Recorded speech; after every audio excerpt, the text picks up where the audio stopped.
Coach, thoughts on your club's come from behind 2-1 win and that response in the third period? Well, the first 2 minutes we looked good. So I thought, oh, we're on tonight. And then the 8 minutes that followed there, it wasn't. You could see why they're such a good team. Why they're hard to handle. They're big bodies. When you let them do their thing on the boards in your zone, they're really hard to push off the puck, and that's what we struggle to be good at. Basically, is to try to figure them out. And all of a sudden, we had better sticks, so the puck was traveling less in our zone.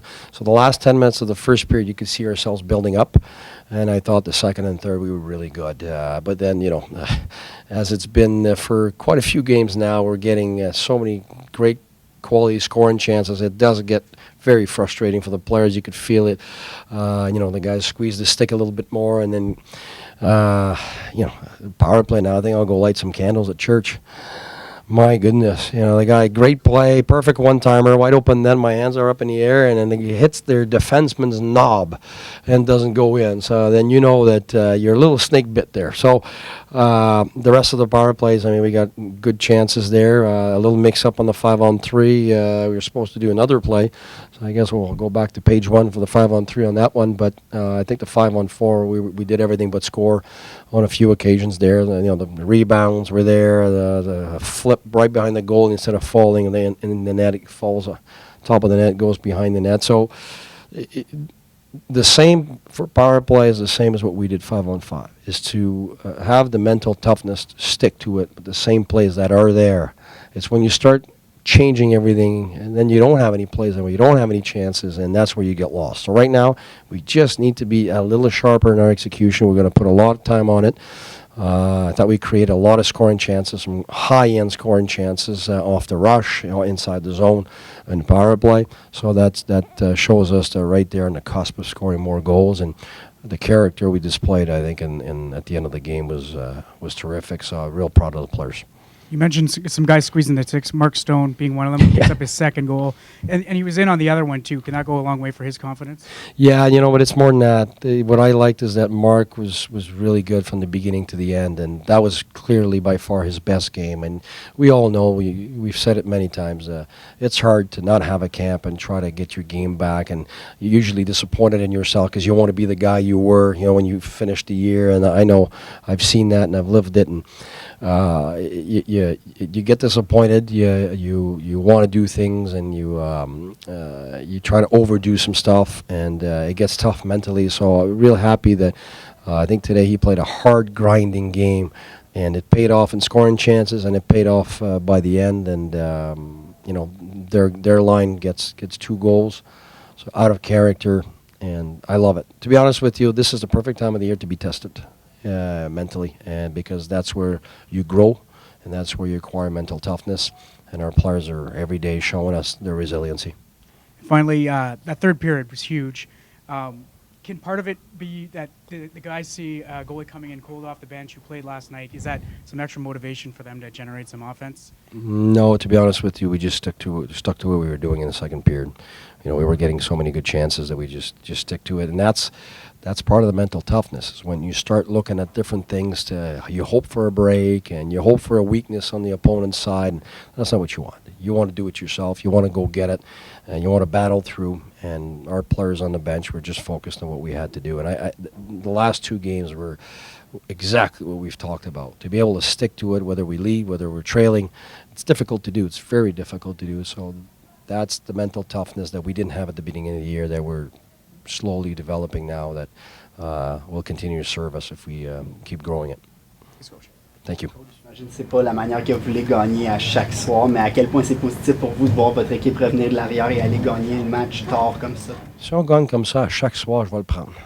Pour moi, qu'on la gagne d'une façon, qu'on la gagne d'une autre, avec autant de caractère, je vais le prendre à tous les soirs.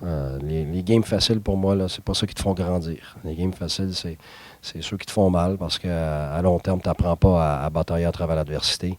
Puis si tu veux faire les séries, puis si tu veux être bon dans les séries, tu n'as pas le choix. C'est ce genre de match-là, il faut que tu sois capable de gagner. Puis là, ça fait plusieurs matchs comme ça, d'un but, puis fin de match, overtime, qu'on démontre qu'on est capable d'avoir une force mentale qui nous permet d'avoir de l'acharnement jusqu'à la fin, puis d'y croire. Alors ça, c'est là qu'on se développe, c'est en ce moment. On a vu vos 2 buts, c'est des retours que vous êtes allés chercher devant le filet. Est-ce que ça, c'est satisfaisant pour vous de voir ça? Oui. Est-ce que c'est la réponse aussi aux problèmes Ouais, des buts? c'est clair que quand les gardiens de but voient les rondelles, même si c'est des chances extraordinaires, les gardiens de but à l'Union nationale sont tellement bons qu'il y a très peu de lancers directs qui vont rentrer. Ça prend quelqu'un les buts, les pas beaux buts finalement, 76% des buts sont pas beaux. Là. C'est un screen, un tip, un rebound, un jam. Tout ça fait en sorte qu'il faut investir là-dedans beaucoup plus. Puis nos joueurs le savent, ça s'améliore. Puis à mesure qu'on va continuer d'être constant là-dedans, on va avoir plus de buts. Puis là, à ce moment-là, les autres buts viennent. C'est parce que les autres buts, là, en ce moment, les gars, ils attendent une fraction de seconde. Ils veulent faire un jeu de plus parce que là, ils n'ont pas scoré. Fait que là, ils cherchent d'autres solutions, mais c'est en plein ça qui fait que tu n'en scores pas. Alors, j'ai beaucoup aimé comment on a réussi à aller chercher ces buts-là. Au niveau de la confiance, justement, quand tu as des joueurs, là, sans les nommer, qui n'ont pas de confiance, pour trouver une rondelle avant du filet comme Stone en fin de match, c'est pas les buts, justement, qui aident à... Oui. Moi, ce que j'ai aimé, c'est que c'est Eric Carlson qui mène rondelle au filet. Sans chercher quelque chose d'extraordinaire, un jeu où il y a quelques matchs, on a essayé de faire des jeux à travers l'enclave, puis il n'y a personne qui a lancé. Même on a eu un 6 contre 5, puis il n'y a personne lancé. Ça a fait le tour, je ne sais pas combien de fois. Alors, cette mentalité de lancer, d'aller payer le prix dans la peinture bleue ou autour de la peinture bleue, c'est ce que tu as besoin de devenir une équipe qui aspire à être dans les meilleurs, puis être dans les séries, puis être bon dans les séries. Et puis, ce que j'ai aimé, c'est quand Eric met la rondelle au filet, Stone était déjà là en train de fighter pour aller chercher une rondelle. Alors, c'est pas une rondelle qui est sortie juste à côté de lui ou ce qu'il y a eu à mettre dedans. Si on regarde le replay, il est obligé d'aller la chercher sur l'autre poteau parce qu'il était en train de fighter à l'intérieur. Moi, ça m'a beaucoup impressionné. Alors, beaucoup de caractère du but de Smith, puis même chose de son but à lui. Mais cette ligne-là a été comme ça tout le match. Moi, ça, je vais regarder ensemble. Coach, can you talk about your PK? It's been about 3 weeks since you've given up a power play goal. Don't say that. Yeah, it's we said that our defensive game was a priority, 5-on-5, which it was. We did work on the PK at the beginning a bit. We did work on the power play a bit, but to be honest with you, we didn't spend tons of time practicing it at the beginning because we had so much to do 5-on-5 on the defensive side. So then we put a lot of time on the PK after because it is the other part of the defensive game. And you could see the results from it. And now we're just starting to put time on the power play. And so we're hopeful that in the next weeks we'll grow in the same way we've grown 5-on-5 defensively and penalty kill. And that was the plan. It's a process. It's one step at a time. I'd love to. We would love as a staff and as a group to improve everything right away, but that's not the way it works. If you focus on everything at the same time, you don't improve anything. You're just average or below at everything. So I think it's one step at a time, and our guys are buying in, and we're getting better every phase of the game right now.